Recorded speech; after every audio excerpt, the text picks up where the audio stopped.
Genesis chapter 38. Judah and Tamar. About that time, Judah left his brothers and settled near a man named Hira, an Adullamite. There, Judah saw the daughter of a Canaanite man named Shua, and he took her as a wife and slept with her. So she conceived and gave birth to a son, and Judah named him Er. Again she conceived and gave birth to a son, and she named him Onan. Then she gave birth to another son and named him Shelah. It was at Chezib that she gave birth to him. Now Judah acquired a wife for Er, his firstborn, and her name was Tamar. But Er, Judah's firstborn, was wicked in the sight of the Lord. So the Lord put him to death. Then Judah said to Onan, "Sleep with your brother's wife, perform your duty as her brother-in-law, and raise up offspring for your brother." But Onan knew that the offspring would not belong to him, so whenever he would sleep with his brother's wife, he would spill his seed on the ground so that he would not produce offspring for his brother. What he did was wicked in the sight of the Lord, so he put Onan to death as well.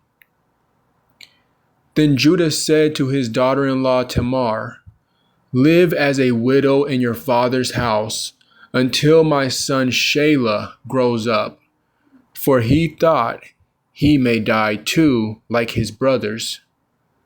So Tamar went to live in her father's house.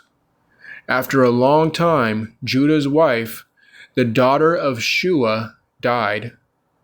When Judah had finished mourning, he and his friend Hira the Adullamite went up to his sheep shearers at Timnah. When Tamar was told, "Your father-in-law is going up to Timnah to shear his sheep," she removed her widow's garments, covered her face with a veil to disguise herself, and sat at the entrance to Enaim, which is on the way to Timnah. For she saw that although Shelah had grown up, she had not been given to him as a wife. When Judah saw her, he thought she was a prostitute because she had covered her face, not realizing that she was his daughter-in-law. He went over to her and said, "Come now, let me sleep with you."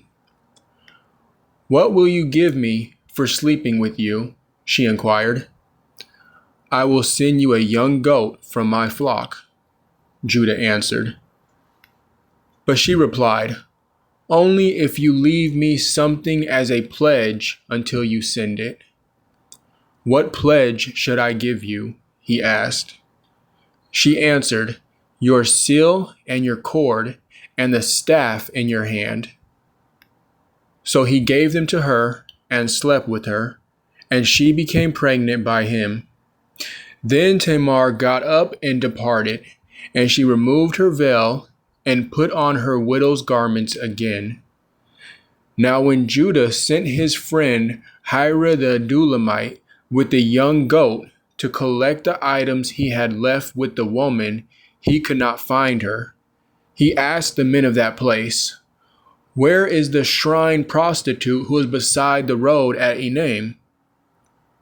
"No shrine prostitute has been here," they answered. So Hira returned to Judah and said, "I could not find her, and furthermore, the men of that place said, 'No shrine prostitute has been here.'" "Let her keep the items," Judah replied. "Otherwise, we will become a laughingstock. After all, I did send her this young goat, but you could not find her." About 3 months later, Judah was told, "Your daughter-in-law Tamar has prostituted herself, and now she is pregnant."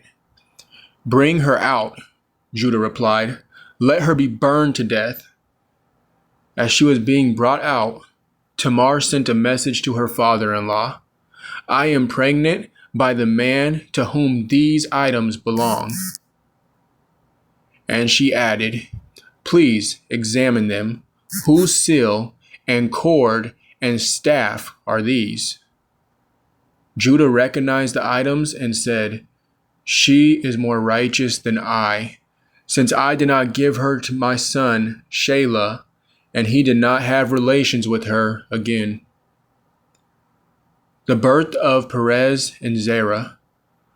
When the time came for Tamar to give birth, there were twins in her womb, and as she was giving birth, one of them put out his hand. So the midwife took a scarlet thread and tied it around his wrist. "This one came out first," she announced. But when he pulled his hand back and his brother came out, she said, "You have broken out first." So he was named Perez. Then his brother came out with the scarlet thread around his wrist, and he was named Zerah.